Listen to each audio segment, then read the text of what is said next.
The M19 came out of nothing, a different, let's say, company, not a brand new company because I've reviewed a couple of those game boxes. So they have like the complete lineup of game boxes and everything else. So the toilet paper manual doesn't really explain a lot. So for example, the function description, the basic function, and basically what it can do. So they're claiming to have PlayStation Portable and then 64. Yeah, right.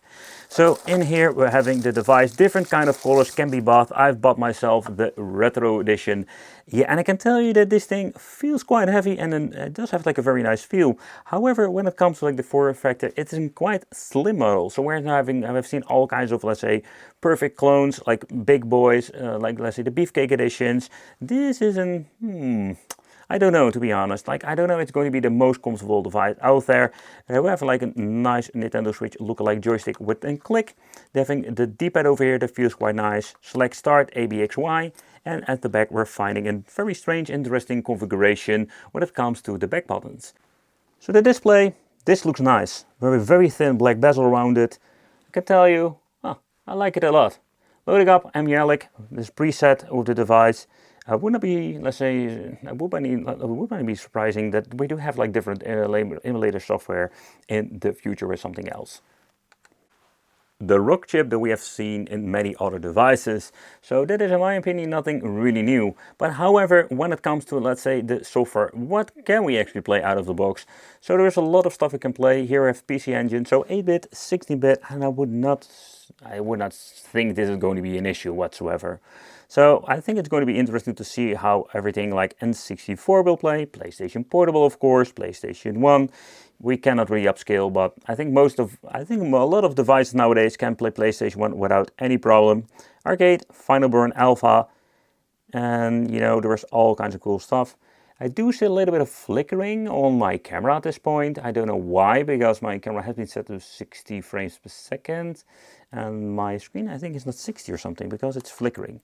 Okay, so pressing start will give you not a lot of options. So delock the system over here. Systems, information, that's it. There's no thing going on. Advanced has been disabled. Restore default settings and sound, and that's it. There's nothing much you can actually do with it. The quick menu is kind of disappointing, and I mean in particular when there's not a lot of option. Do have quick load, quick save. You know, that's actually working fine. But how is it with the emulation? Let's get into that.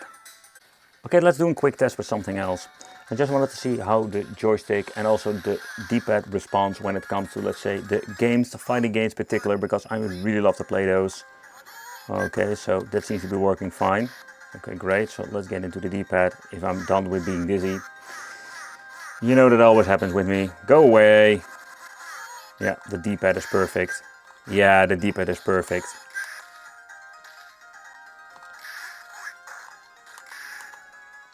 So when it comes to playing fighting games, this thing is absolutely great. Where I'm not the biggest fan of, let's say, the overall form factor, it's absolutely great when it comes to, let's say, actually the D-pad and the analog stick and the positioning and everything else. We're only having one front-facing speaker, so I can tell you that it goes quite loud. Ooh, I hear stuttering.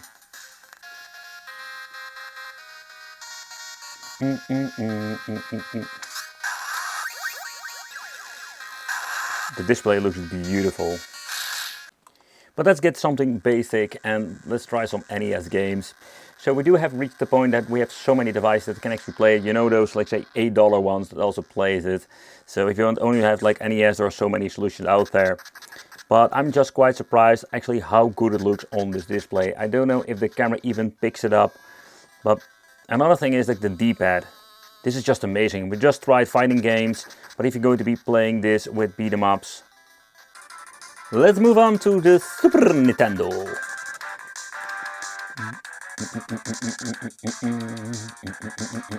Yeah, the soundtracks are absolutely in my head for stuck forever.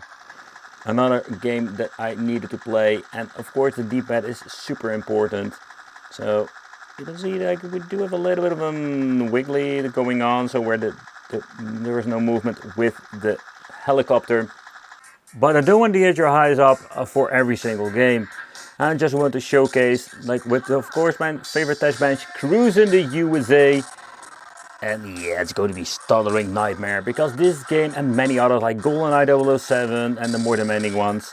Okay, another problem we're facing is, okay, acceleration. That is mapped to the back button, but now I need to hold it.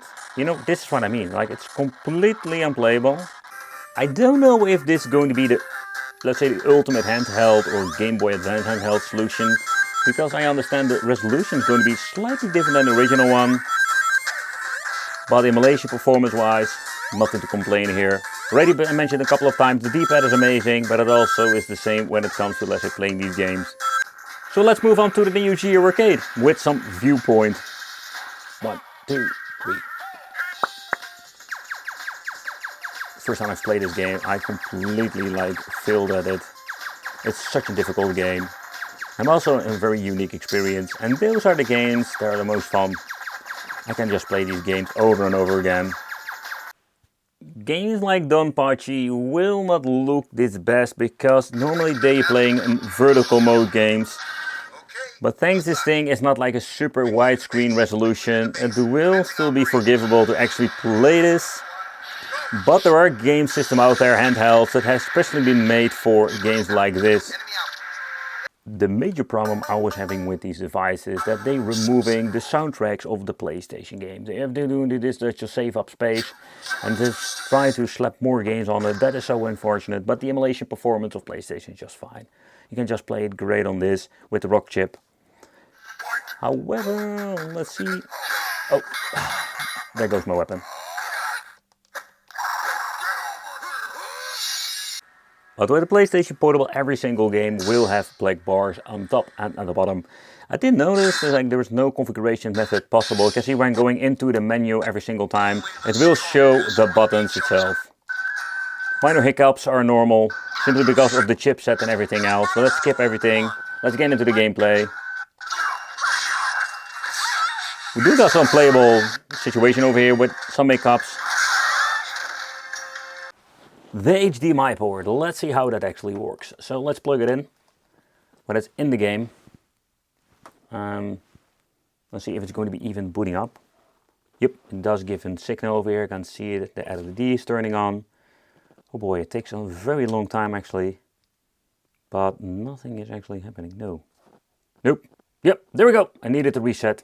So in game, we cannot do that. So we need to get back to the game itself. You can see that it didn't, it didn't boot up in the game itself. So yeah, that's a downside. But let's play a game. Let's have some fun. And yep. So first of all, so I just love this thing for fighting games. So it's going to be a great overall experience. Oh.